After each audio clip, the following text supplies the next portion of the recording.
预计今天就能全部搞好。兄弟们，你们觉得我这保养一次下来，这一系列的操作大概需要花多少钱？兄弟们，你们二手车买好后，第一件事是不是和我一样，全身上下去给它做个理疗，再安排它上个3楼？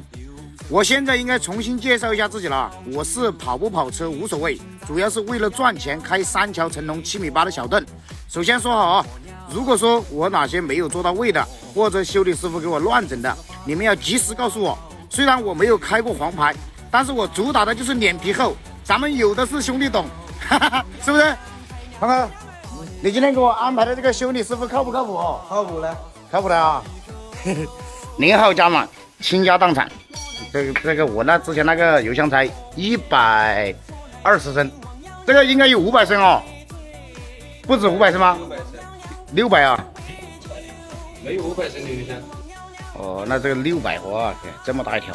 像这种保养之后多久做一次啊？看你跑多少路呢？一般多少公里做一次嘛？5、6万呢？哦。又到炫耀高科技的时候了，看好啊！升降驾驶室没有用过这个东西，这就是像他们在车里面做饭啊，那些都可以的啊。对，可以，这个实用。逆变器，你要拿那个逆变器给你。逆变器，线头是在这里，到时候可以再接出来的线，等下直接接上去就行。那个空调啊，这有一个是在这上面的空调，回去换嘛，这个太小了，在我们那边跑这种水箱不行的。要大一点的，这个备胎还有一个几层芯。牌照呢？牌照都还没拿过来。牌照没拿过来，这工具箱放雨不能放。放雨不能放。这可以，这大。这个位置是放什么的？放发电机的吗？对，它之前有发电机。做的架子放那个发电机的。我这有发电机吗？这个有，他们公司应该有吧？有就装一个咯。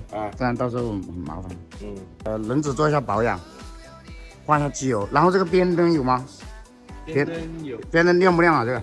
等下看一下。如果不亮的话，下来找。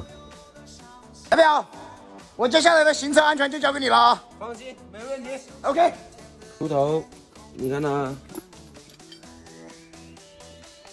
电器太大了，人家怕路上给你掉了，给你换了一个新的，你看。好。这个是吧？都已经变色了，烧了。可以。这个也换一个。这个设计可以哦，这个梯子你看，该雨布，这可以踩到这个梯子上面，就要安全很多。